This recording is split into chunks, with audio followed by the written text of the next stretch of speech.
Fordola, have you been waiting here all this time?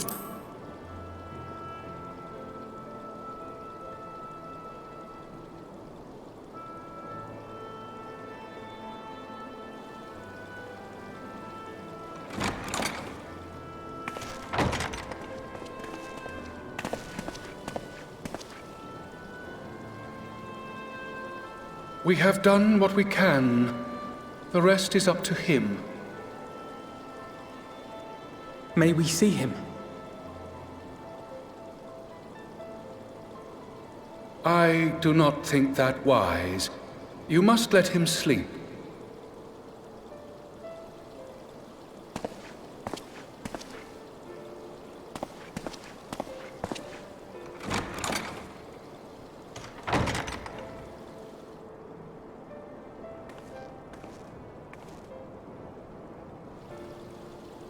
Thank you for bringing him back. He owes you his life. I just wish I had been there. Perhaps, I don't know, perhaps I could have... Could have what? Got tempered? Don't flatter yourself. You can't save everyone. No one can. Not even the warrior of bloody light. People die all the time, for no good reason. And those who take up the sword die quicker than most. If you're going to shed a tear every time a soldier falls on the battlefield, you'd best stay away. It's no place for the weak of heart. It may be that victory cannot be won without cost. But all life is precious, and I refuse to shrug at its loss.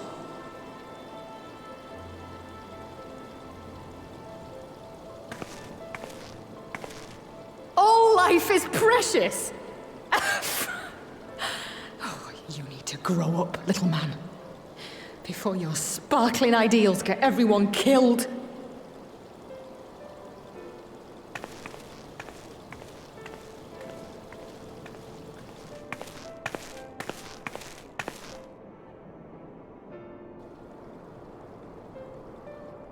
You're right. He is idealistic.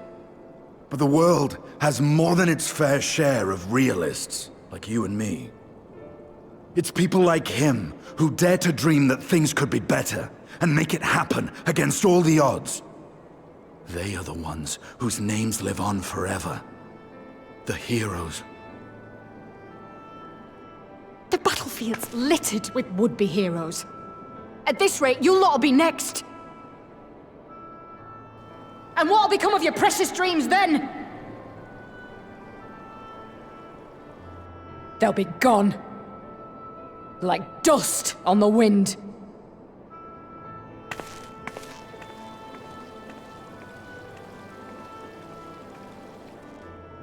Dreams worth fighting for don't die so easily.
Your Grace, pray forgive us our lateness.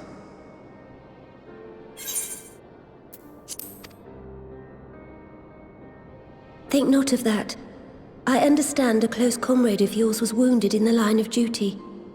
Arenvold. It was at the Alliance's behest that he risked all, and we are grieved to hear of his condition. Rest assured, he will receive the finest care our chirurgeons can provide. On that you have my word. Now, we would share with you the findings of the mission. Pippin, pray relate to our guests the details of Fordola's account.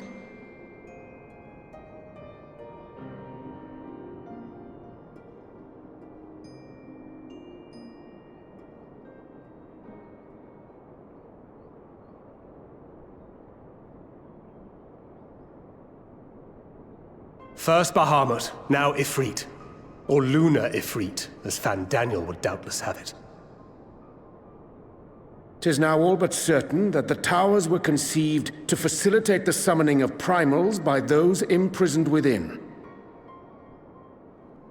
Less certain is the means by which the Telophoroi constrain the wills of said entities to enact their designs in defiance of the pleas of their victims.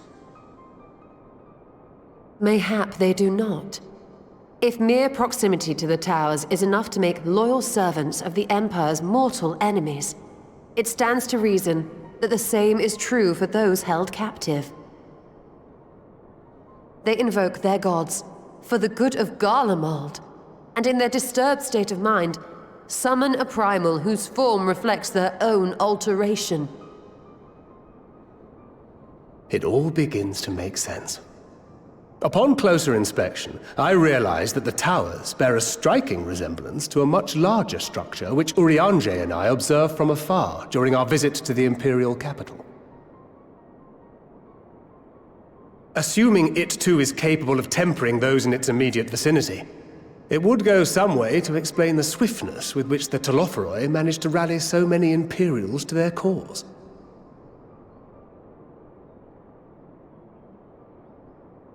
While the situation in Garlemald is indeed troubling, I fear we have more immediate concerns.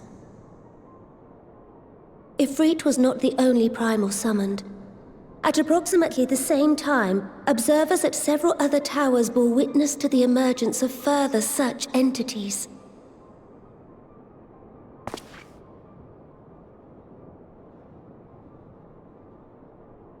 For a blessing, none appear to wield aught approaching the destructive power of Bahamut, and the Grand Companies are moving to deal with the threat even as we speak.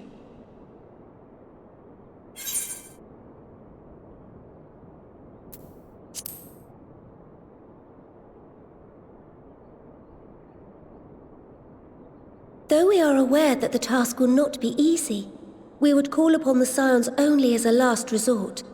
Pray, conserve your strength for now.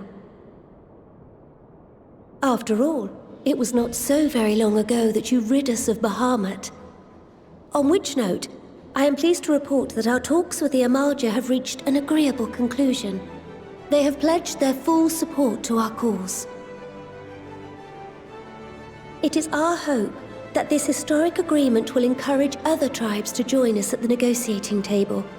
And I know that I speak for all of the Allied leaders when I say that we will welcome them with open arms at such time as they do. Of course, this was only made possible by the feats of heroism performed at Paglfan. Moreover, we shall not allow the sacrifices of those fallen in battle to have been made in vain. As hope leads to victory, shall victory lead to a new dawn for Eorzea. May these words ever be our guide, Your Grace.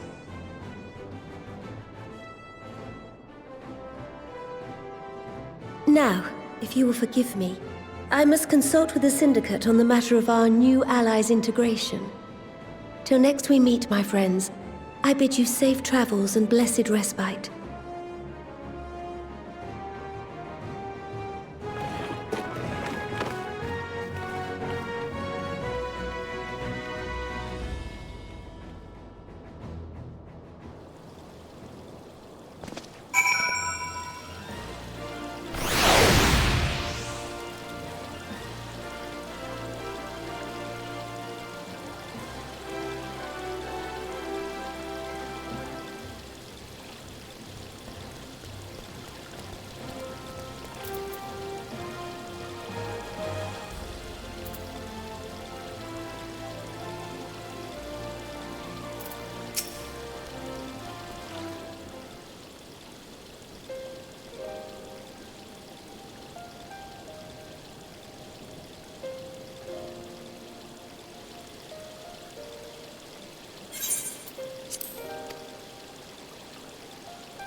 Welcome back.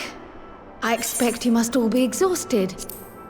Ere you take your rest, however, I would beg a moment of your time. Thanks to Arenvold's selfless efforts, we may now be confident that we understand the function of the towers.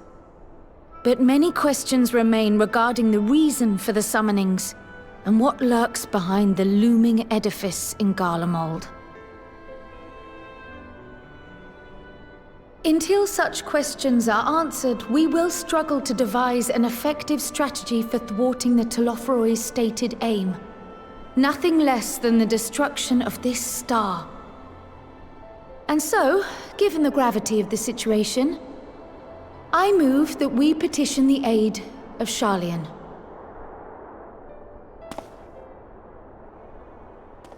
It is possible the ancient knowledge preserved within our archives may hide a clue to our enemy's methods. But given Sharlayan's established policy of non-intervention, our former colleagues are not like to aid us in its discovery. Oh, I well remember what they're like. The Forum's barefaced refusal to assist you in the days prior to the calamity must rank as Sharlayan's most shameful act since the Exodus. But were the final days to be reenacted, it would spell doom for us all. Surely even they cannot turn a blind eye to that. I trust we are all of the same mind on this matter. Urgent as it seemed, I took the liberty of petitioning the Alliance for leave to act as Eorzea's emissary, and have since received their blessing. I presume your role as a student of Baldessian will carry some weight with the Forum? One can but hope. If truth be told, our organization has been a shadow of its former self ever since the disappearance of the Isle of Val. But the name does still retain some degree of prestige. I only pray it will be enough. If there are no objections, I shall depart for Sharlayan at once. But before I do, I should also mention the other matter to which I would devote some time during my stay. After hearing what transpired in the first, I began to question the true nature of Hydaelyn's blessing. A topic I have discussed at some length with Y'shtola. We were wondering, when was the last time Hydaelyn spoke to you directly?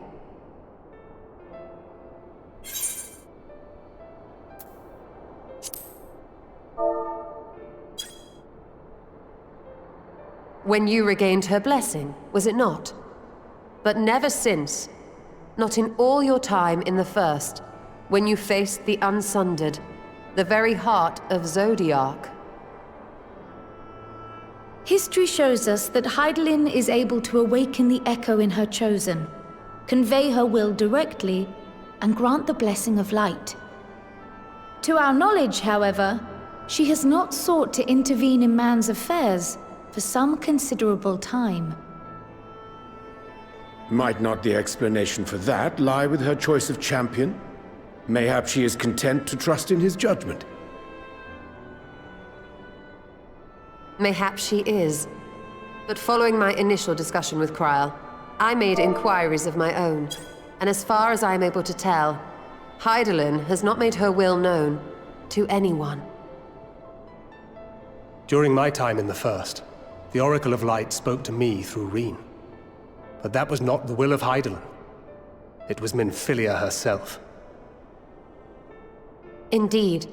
And while she and Hydaelyn were inextricably linked, Minfilia yet acted of her own volition. A messenger, yes, but one who spoke with her own voice. I wonder, could Hydaelyn's silence suggest the presence of some disruptive force, perhaps? Some obstacle to communication? While I share Urianger's high opinion of your conduct, I see no reason why she would deny you her guidance altogether. Then again, who am I to say? The fact is, we simply don't know. But if the explanation is to be found anywhere, I can think of worse places to look than the archives of Sharlayan, and their research on the Ethereal Sea in particular.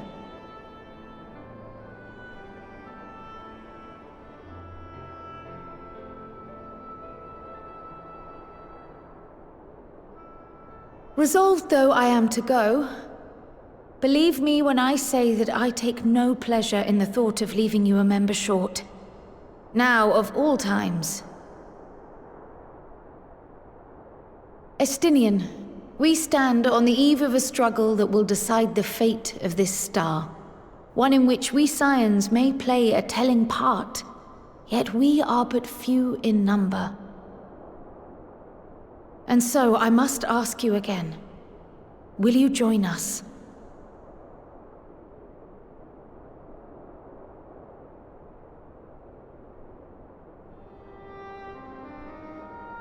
You see the world the way you want it to be.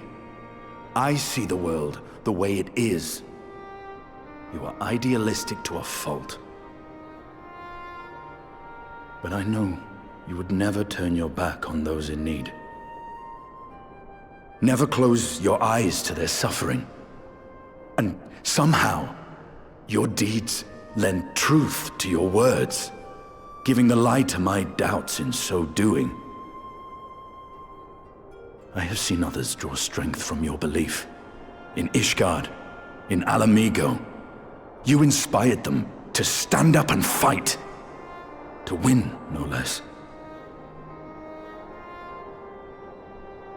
And even when you lost those you held dear, you carried their spirit with you and made their memory your guiding light.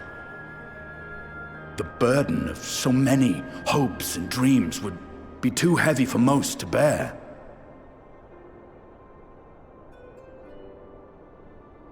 But you bear it willingly, as you have shown me. Some dreams are too important to let go. If you have need of my strength, it's yours. After all you've done, how could I refuse?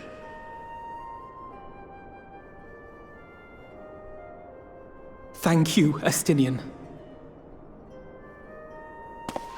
Whatever challenges await us, I shall not falter. You have my word.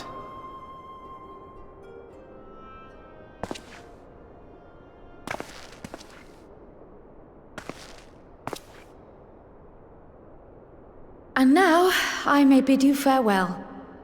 Safe in the knowledge that all is as it should be. In this little corner of the world, at least.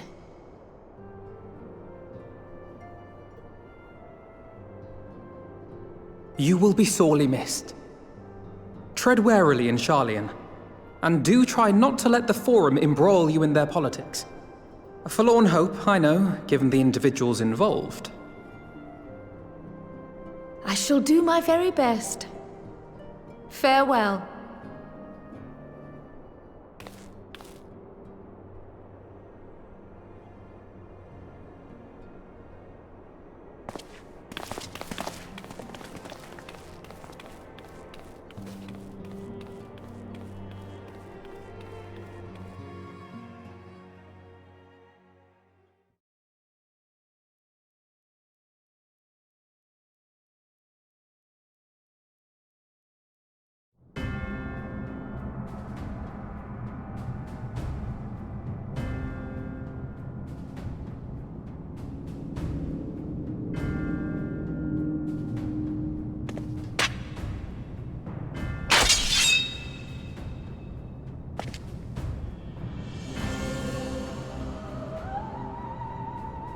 Well, does this one meet with your approval?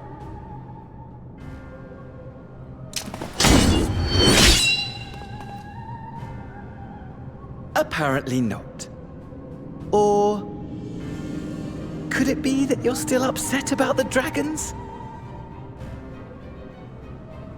You are unwise to remind me of so costly a failure.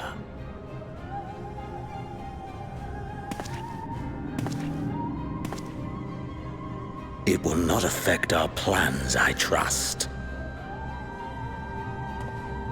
Oh, hardly at all. Though, admittedly, the chances of us being able to procure any more Mericidian dragons are rather slimmer following Tiamat's reappearance.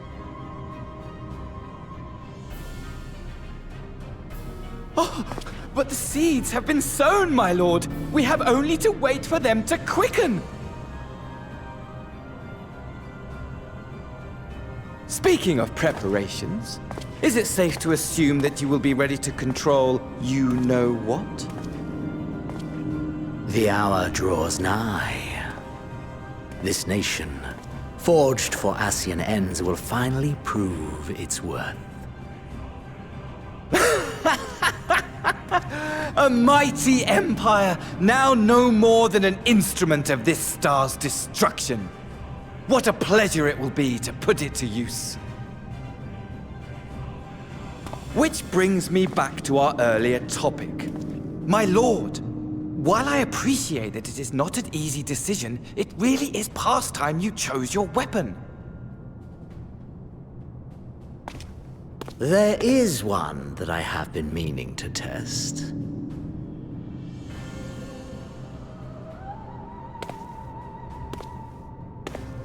Well, well, not quite what I was expecting.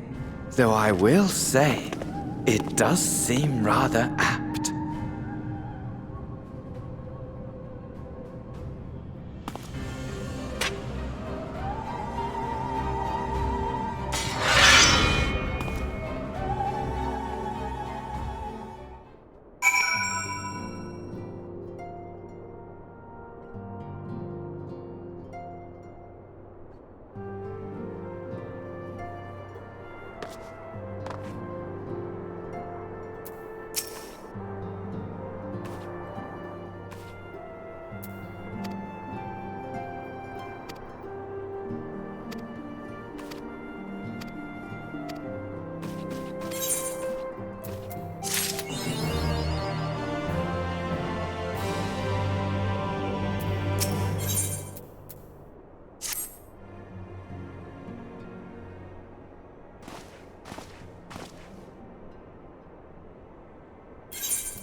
Esteemed guests, you honor us with your presence.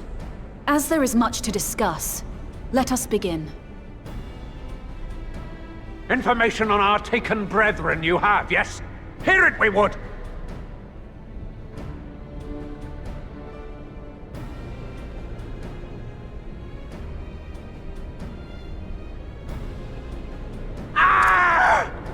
Beyond forgiveness these featherless ones are!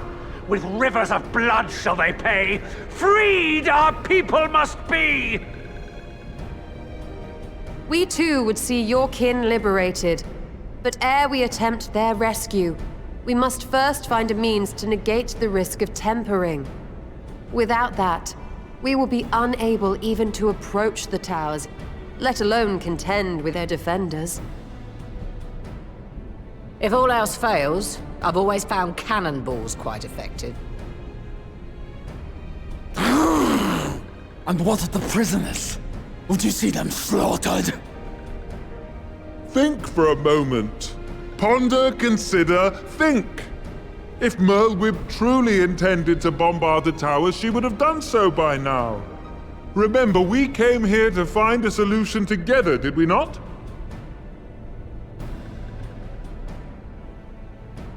Y'stola spoke of defenders. I but offered a means to clear a path, should you require it. Given the enemy's capabilities, we will all need to play our part if we are to have any chance of success. For if any here should give less than their best, it will be to the cost of every living being on this star. A paragon, the Empire, our very gods. How can we hope to prevail against such odds? That our foe is formidable, none would deny. But our strengths are many and varied. In this chamber, I see masters of strategy, masters of magic, masters of the land, the air, and the sea. And together, there is nothing in creation we cannot overcome.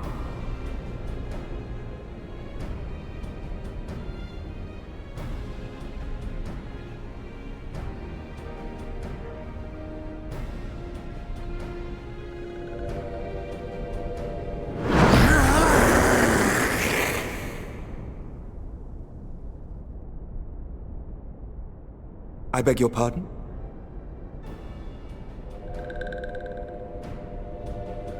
What is it, Soulwalker? Do not express your passion thus. A little pretty without deals, perhaps? Suffice it to say, I am proud to be counted amongst Eorzea's finest. We Sahagin will play our part.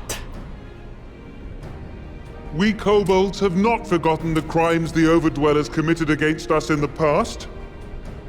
But today we look to the future, as allies united in purpose.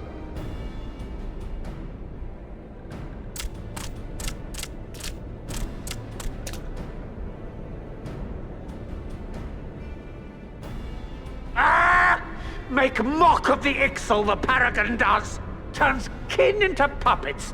Pits brother against brother! Free them from his grasp, we shall! As Patriarch Zadar will attest, the Scions have granted us a means to free your brethren from their thraldom. This boon we will gladly share, that your people might never be enslaved again. We accept! We accept! Praise me!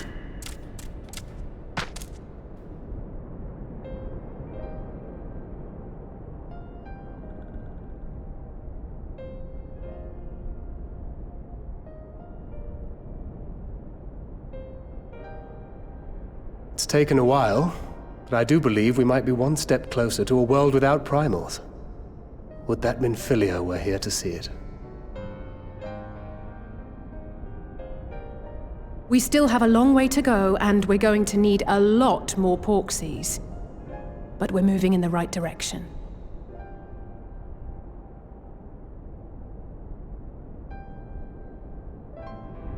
If I may have your attention, there is one other point I would like to raise. As we can all agree, freeing those held captive must take precedence over every other concern. But experience has taught us that none save those with the capacity to resist tempering can hope to enter the towers unscathed. And even once inside, a still greater threat may yet await them, that which we call a primal. Needless to say, if we are to succeed, engaging with such foes can only ever be considered a last resort. And so I move that we seek to prevent them from being summoned in the first place.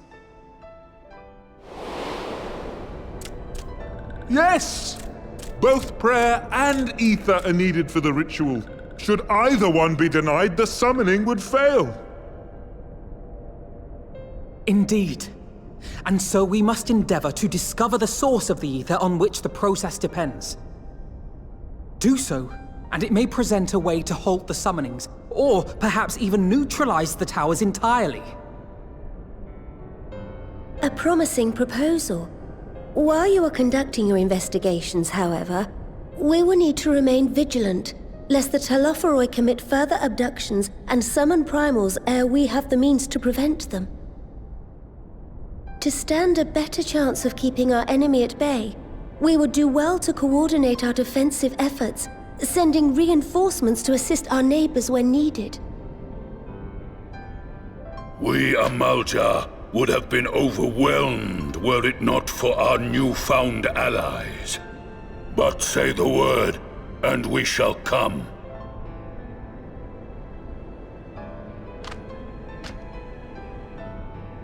I see we are all in accord. But what are we to call this proud fellowship of ours?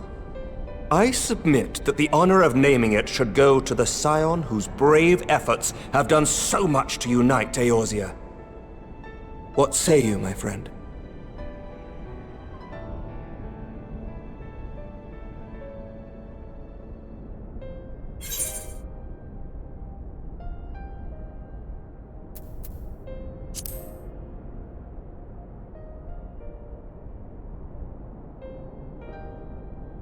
But that's the name I... A fine choice, for there is none here who does not love Eorzea. Aye, in that we shall ever be united. United in our gratitude for the realm that gave us life.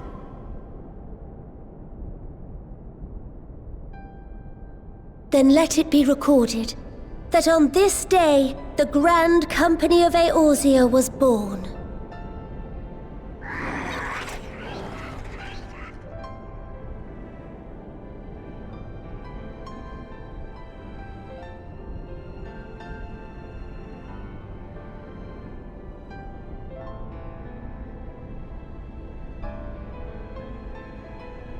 How long have we dreamed of this moment?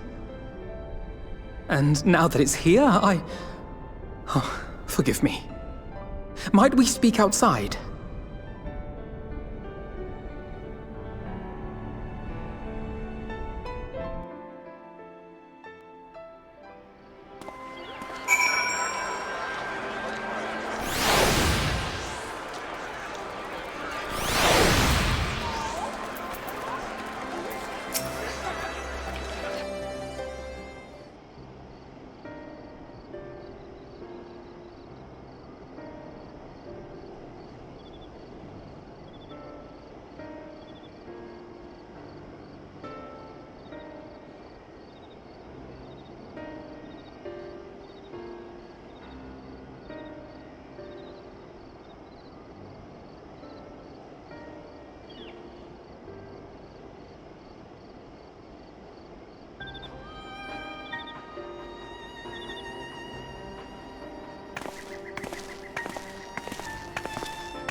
Elder Seedseer, I thank you for granting me this audience. I am Fortuno Lavea, here in my capacity as representative of the Forum. It is I who should thank you, Master Fortuno, for journeying so far and so swiftly. Would that our first meeting could have been under happier circumstances.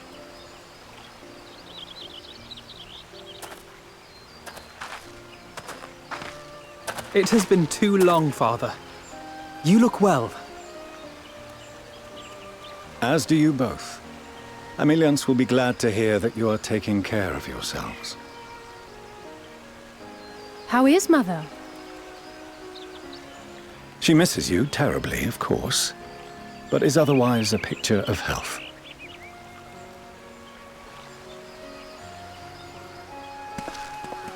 Circumstances apart, I'm grateful that our meeting has afforded me the chance to be reunited with my children at long last. And I believe I also owe you thanks for the hospitality you showed my father, Louisoix, during his sojourn in Eorzea.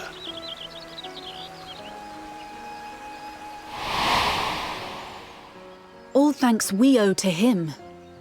In the days prior to the 7th Umbral Calamity, it was your father's tireless efforts which granted us a means to vanquish the Primals. Were it not for him, our strength would have been quite spent by the time the Empire arrived.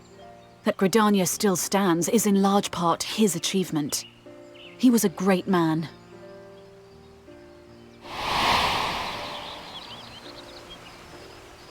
He would doubtless have been moved to hear you say so. I must confess, however, that I opposed his decision to intervene. And my position remains unchanged.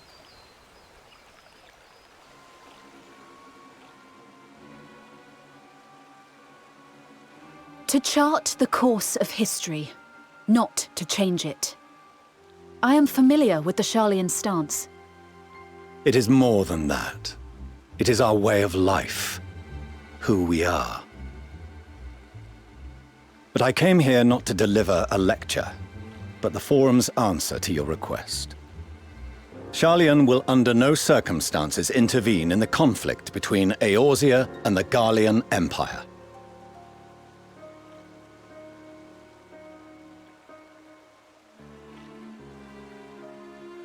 May I ask for what reason the Forum has come to this decision? The final days spell the end not only for Eorzea, but the entire world. The final days? Pray spare me your hyperbole. This conflict is no more than the latest in a series of petty squabbles between yourselves and Garlemald, one in which Sharlayan will take no part. If the final days were truly upon us, we would know. Father, you must ask the Forum to reconsider. You may feel safe on your little island across the waves, but if you imagine the Telophoroi will leave you be, you are mistaken. They mean to kill us all, themselves included. Alphino is right. We have seen what the enemy is capable of, the lengths to which they'll go. This is no time to turn a blind eye. If Eorzea falls, so too will Sharlayan. So if you truly love our homeland, you will join us. Now, before it's too late.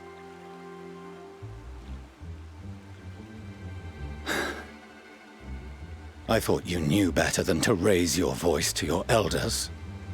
It seems I was wrong. Wrong to ever let you leave, Sharlayan.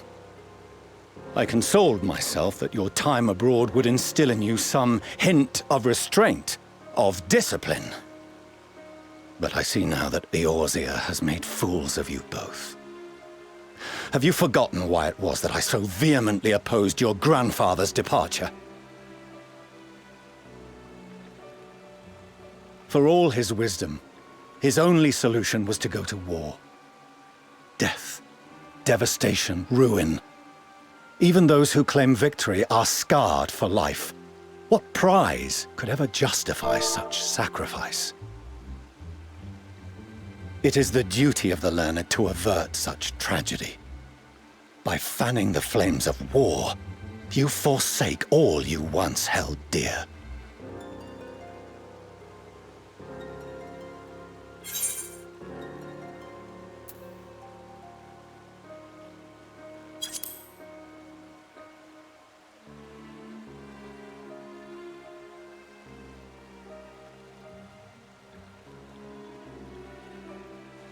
I see your friend shares your misguided ideals.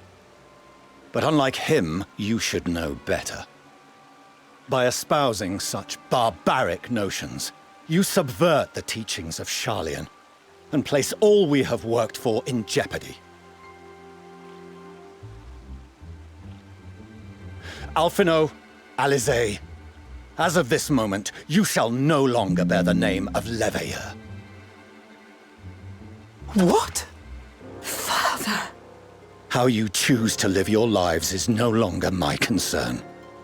If you wish to walk the path of ruin, I will not stand in your way. Master Fourcheneau, while Sharlayan may have no intention of intervening in this conflict, we can still part as friends. Will you not stay and speak with us, that we might learn of Sharlayan's hopes for the morrow? I have said what I came here to say. Any further discussion would be meaningless.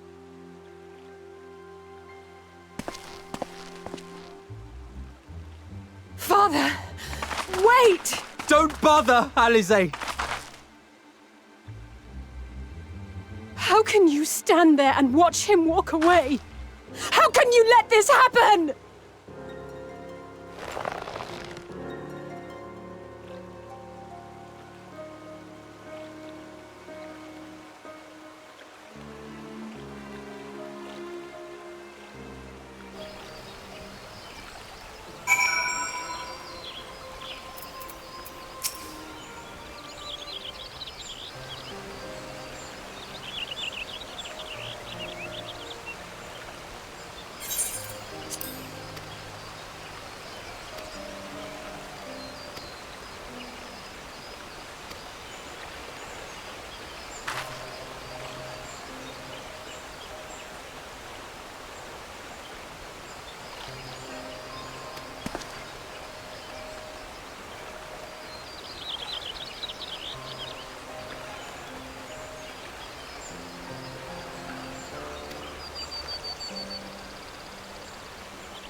Arenvold!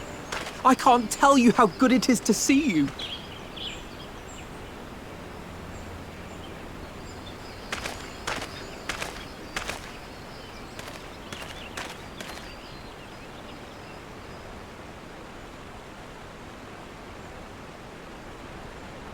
It arrived a lot sooner than expected, eh? The day I craned my neck up at you. Only because you're sitting down. Unless...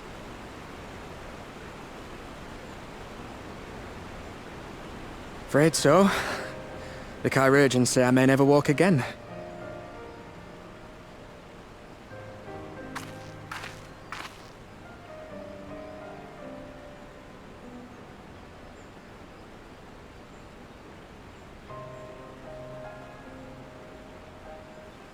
Come on, Alfino, it could be worse.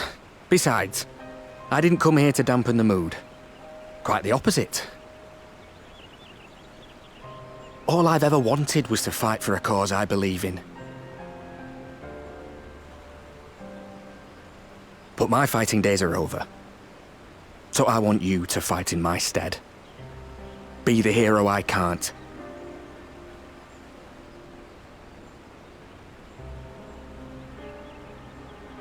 I am no hero. That's what they all say, though. No one ever calls themselves a hero. Even the ones who eat primals for breakfast. It's for others to decide.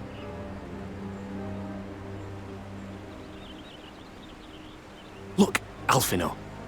You already are a hero. To me and countless others. We see you doing your damnedest to protect us all. And you're not alone, are you? There are people who believe in you, just as you believe in them.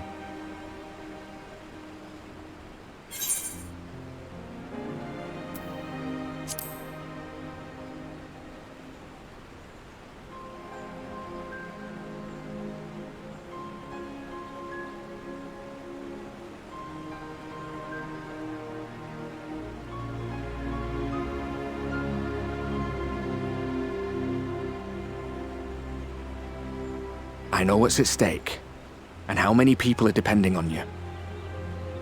But I believe in you. Believe that you'll see it through. That's why I'm entrusting my dreams to you. Like Albert and Owley once entrusted their dreams to me.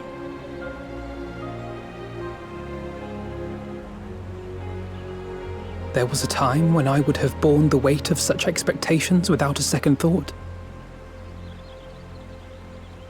But now, I know just how heavy that burden can be.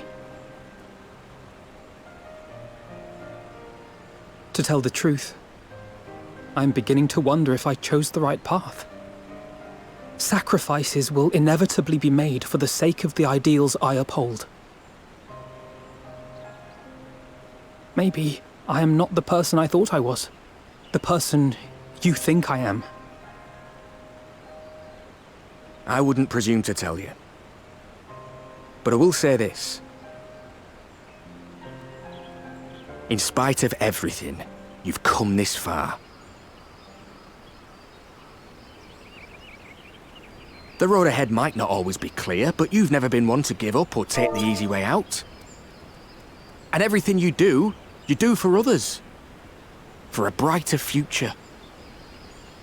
I'm proud to call you my friend. Well, I've said my piece, so I'll let you go. I know you've got more important things to be doing. Just give what I've said some thought, all right?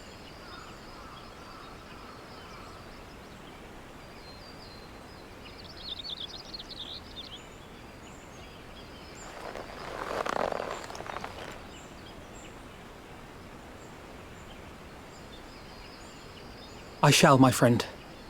And we will meet again soon, I promise.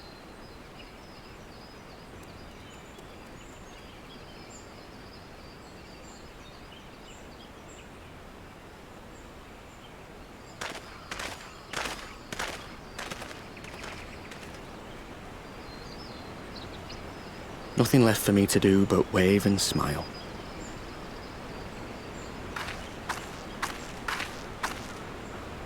You've got a pretty narrow view of what it means to be a hero, do you know that?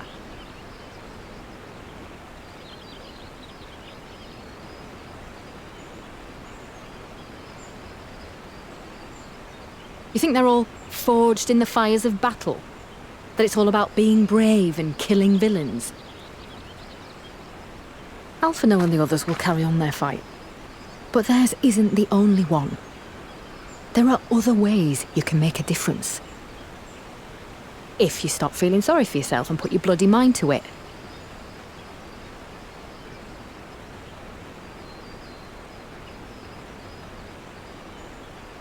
There's not much chance of me living the quiet life with you around, is there? If you're content to twiddle your thumbs thinking of what might have been, that's your lookout. But I reckon you've got some fight left in you. And I reckon you might be right. If there's a way I can still help my friends, I'll bloody well find it.